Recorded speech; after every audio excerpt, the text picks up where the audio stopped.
A história que vamos relatar hoje é sobre Casey Anthony, a mulher que ficou conhecida nos Estados Unidos como a mãe mais odiada da América. Sejam muito bem-vindos ao canal Atroz.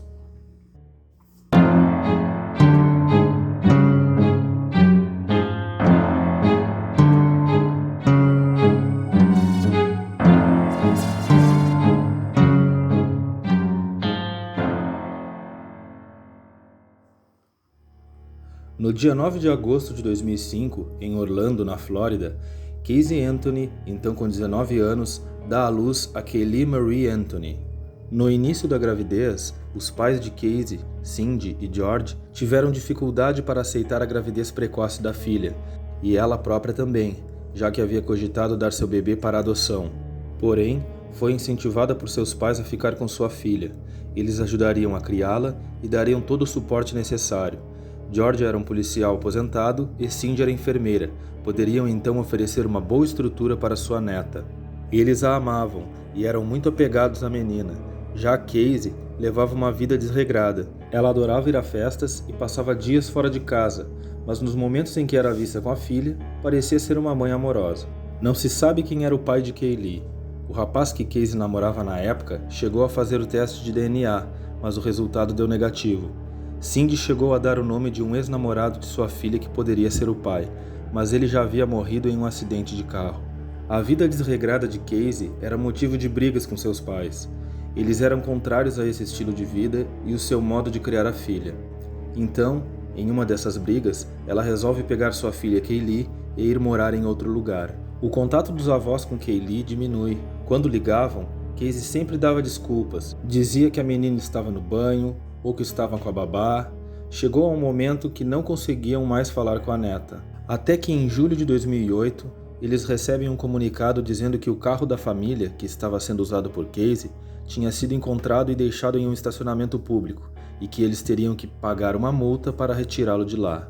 Sem saber como o carro havia parado naquele local, ela liga para a polícia informando que o seu carro teria sido roubado. Conforme as informações iam se esclarecendo, ela liga novamente para a polícia informando que sua filha teria roubado o carro e que precisava ser detida. Já em meio à discussão com sua filha e tomada por desespero, Cindy liga novamente e informa a polícia que tinha acabado de descobrir que sua neta estava desaparecida há 31 dias, que a teria visto pela última vez em 16 de junho, e o carro, que ainda estava com a bolsa e a cadeirinha de sua neta, apresentava um forte cheiro de cadáver. Quando a polícia chega na casa dos Anthony, Casey, ao contrário de sua mãe, estava muito tranquila e parecia despreocupada. Ao ser questionada pela polícia por que ela não havia comunicado o desaparecimento de sua filha, disse que estava tentando procurá-la por meios próprios, para não preocupar os pais. Diz também que teria deixado a menina com a babá, Zenaida Fernandes Gonzalez, que ela também identificou como Zene, e que ao voltar na casa dela para buscar sua filha, estava vazia e não teria conseguido encontrá-la mais. Apesar de ninguém mais na família conhecer a babá, a polícia começa a investigar essa pessoa. Eles vão até o endereço da suposta Zenaide, que havia sido fornecido por Casey.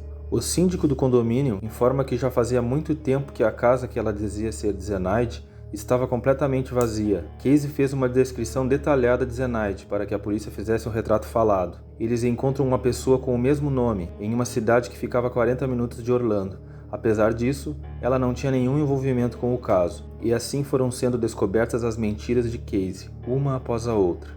Ela chegou a dizer à polícia que trabalhava como organizadora de eventos para a Universal Studios, e que somente 2 colegas de trabalho sabiam do que ela estava passando com o desaparecimento da filha. O investigador entra em contato com alguns funcionários no seu suposto local de trabalho, e descobre então se tratar de mais uma mentira de Casey, que embora tivesse trabalhado lá, já havia saído há mais de 2 anos atrás. Assim, o caso que inicialmente era de roubo passa a ser de desaparecimento de uma criança, tendo como principal suspeita sua mãe, já que ela estava mentindo sobre tudo e aparentemente tentava dificultar o esclarecimento do que de fato havia acontecido.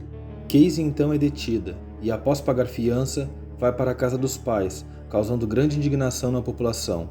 Logo, várias pessoas começam a se manifestar. Muitos vão até a casa dos Anthony fazer protestos, criticando os pais de Casey por a terem aceito de volta. O caso teve grande cobertura midiática no país inteiro, e não tinha ninguém que não soubesse da história ou que não tivesse uma opinião a respeito. Os investigadores contatam o namorado de Casey e seus amigos. Eles relatam que não sabiam do desaparecimento da menina. Quando perguntavam por ela para Casey, ela dizia que a filha estava com os pais ou com a babá Zene. Para eles, Casey estava se comportando normalmente, indo a muitas festas como sempre gostou de fazer. Na época, ela também chegou a fazer uma tatuagem, com a frase Bella Vita. O tatuador relatou que ela estava muito feliz nesse dia. O fato é que seu comportamento era incompatível com o que ela estava vivendo, que chocou a opinião pública e fez com que ela fosse conhecida como a mãe mais odiada da América. Quando o carro da família foi para a perícia, constatou-se que havia sido limpo, já que apresentava sinais de uso de produtos de limpeza, o que supostamente seria para tentar disfarçar o cheiro. Eles encontraram algumas sacolas de lixo e também a presença de clorofórmio no porta-malas. Fios de cabelos com características de Kaylee também foram encontrados no local e apresentavam manchas escuras. De acordo com os peritos, tratava-se de fios de cabelo de um corpo em decomposição. O computador da família foi apreendido. Nele foi encontrado buscas de termos sobre como fazer clorofórmio. Em outubro, Casey novamente é detida, acusada de homicídio em primeiro grau. Ela se declarou inocente de todas as acusações. Em dezembro, 5 meses após o desaparecimento da pequena Kaylee, um trabalhador que estava em uma área pantanosa nas redondezas da casa dos Anthony encontra um saco de lixo e, ao mexer nele com um graveto, um pequeno crânio humano cai da sacola. Assustado, o homem liga para a polícia, que ao chegar no local acaba encontrando em meio a folhas e raízes outros fragmentos de ossos e algumas fitas adesivas. Os restos mortais encontrados são analisados e confirma-se que realmente eram de Kaylee. O desafio agora era montar este quebra-cabeça para desvendar o mistério. Junto com os restos, foram encontrados uma sacola e também um cobertor do ursinho Pooh. A sacola era vendida em um kit, e uma sacola idêntica foi encontrada na casa dos Anthony. Já o quarto de Kaylee era decorado com o mesmo personagem estampado no cobertor encontrado, o que para a promotoria era uma prova que o assassino seria de fato alguém que morava na casa dos Anthony. O crânio foi encontrado com 3 fitas que poderiam tê-lo envolvido por inteiro. A promotoria mencionou a fita adesiva como um dos motivos pelos quais considerou a morte um homicídio. A hipótese era de que Casey teria usado a fita para asfixiar a menina, que já devia estar dormindo pelo uso do clorofórmio, substância essa que havia sido encontrada no porta-malas do carro. O local onde os restos foram encontrados costumava alagar durante os meses de verão, e a umidade fez com que o corpo que havia sido jogado ali fosse decomposto rapidamente, impossibilitando também encontrar qualquer vestígio de DNA na fita, tanto da vítima quanto do assassino. A promotoria classificou a morte como um homicídio por causa indeterminada. Importante mencionar que a mesma pessoa que encontrou a sacola com os restos mortais informou que em agosto, apenas 2 meses do desaparecimento de Kaylee, teria feito 3 ligações para a polícia, informando a localização dessa sacola de vinil, não obtendo nenhum retorno da delegacia. Posteriormente, a polícia alegou que já haviam sido feitas buscas naquela região, sem que tivessem encontrado algo, e como eles recebiam diariamente muitas ligações, acabaram não checando novamente. O fato é que, caso tivessem encontrado o corpo de Kaylee em agosto, o desfecho dessa história poderia ter sido outro. Em relação ao método de análise dos dados do computador, na época os investigadores procuraram por palavras específicas como clorofórmio e analisaram apenas um navegador de buscas. Após o desfecho do caso, se descobriria que no outro navegador, apenas um dia antes do suposto desaparecimento de Kaylee, teriam buscado o termo asfixia infalível, mas o funcionário que realizou a investigação não era totalmente capacitado e acabou deixando de fora essa informação. Esse foi também outro grande erro da polícia nesse caso. O julgamento durou 6 semanas e foi realizado depois de 3 anos do desaparecimento de Kaylee. A promotoria pediu pena de morte e alegou que Casey desejava se livrar das responsabilidades como mãe de uma vez por todas e assassinou sua filha administrando clorofórmio e aplicando a fita adesiva para asfixiar a menina, deixando o corpo dela por algum tempo dentro do porta-malas do carro antes de descartá-lo na floresta próxima à sua casa. A equipe de defesa, liderada por José Baez, para surpresa de todos, apresentou uma nova teoria. Para eles, a resolução do caso seria bem simples. A menina teria acidentalmente caído na piscina no dia 16 de junho. George, então, na tentativa de ajudar a acobertar sua filha, pega o corpo de sua neta, o coloca na sacola e o joga na floresta. A defesa alegou que Casey teria recebido uma educação disfuncional, que incluía abuso por parte de seu pai aos 8 anos de idade.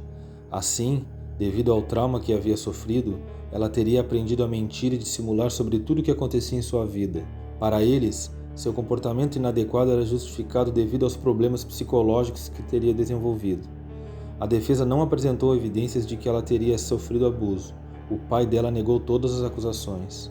Outro fato usado por eles para corroborar essa teoria era de que o pai de Casey teria tentado suicídio porque sentia remorso pelas suas ações. Em janeiro de 2009, um mês após ter encontrado o corpo de sua neta, George foi até um hotel e tomou vários remédios com bebida alcoólica. Escreve então uma carta para a família dizendo que sentia-se culpado pela morte da neta, que ele deveria ter protegido. Depois disso o encontram com overdose, mas é atendido e consegue se recuperar.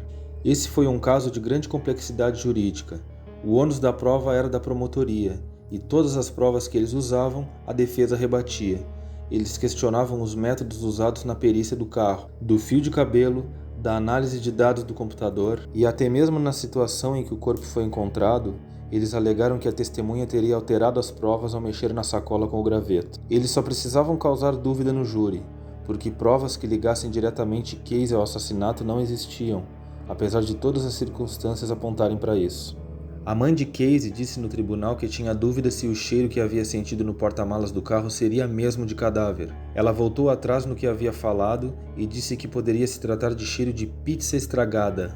Então, no dia 5 de julho de 2011, o júri considerou Casey inocente das acusações de homicídio e abuso infantil, mas culpada de 4 acusações de contravenção por fornecer informações falsas. Porém, como ela já estava presa por mais de 3 anos, depois de 10 dias ela sai da cadeia. Depois disso, mais ninguém foi acusado, e a justiça para a pequena Kaylee até hoje não foi feita. Os pais de Casey se dividem nas opiniões. Cindy acredita na teoria da defesa. Ela parece não querer acreditar que sua filha seria capaz de algo tão cruel. Já George acredita que sua filha teria dado algo para a menina dormir e a matou. Ele relatou que Kaylee, nas últimas semanas, vinha apresentando um comportamento estranho para uma criança de 2 anos. Ela chegava a dormir 12 horas, muitas vezes acordando com olheiras. Casey teria conseguido alguma droga com os amigos do namorado dela, que também faziam uso dessas substâncias. O nome da babá, Zene, inventada por Casey, seria uma referência a como era chamada essa substância. Algum tempo após o julgamento, um dos investigadores que trabalhou no caso revelou alguns escândalos. Casey teria se envolvido sexualmente com seu advogado como pagamento de seus honorários. Ele relatou que certa vez, ao chegar na sala de José, chegou a ver Casey nua saindo pela porta dos fundos, tendo-os alertado muitas vezes devido a esses comportamentos inadequados. O advogado negou veementemente todas as declarações. Em dezembro de 2020, Casey abriu uma empresa de investigação privada na Flórida. Desde 2017 ela trabalhava com Patrick McKenna, um detetive particular que trabalhou como investigador principal em seu caso. Ela o ajudava fazendo pesquisas nas redes sociais e outros tipos de trabalho investigativo. Ela pretende lançar um livro e está trabalhando em um filme sobre a sua vida. Qual a sua opinião sobre esse caso? Será que Casey teria sofrido abuso e desenvolvido graves problemas psicológicos a ponto de seguir sua vida de festas e orgias depois da morte acidental de sua filha? E será que George teria sido um abusador infantil e acobertou Casey atirando o corpo da sua neta no mato? Ou será que Casey, para se livrar de suas responsabilidades como mãe, assassinou sua filha, seguindo sua vida como se nada tivesse acontecido?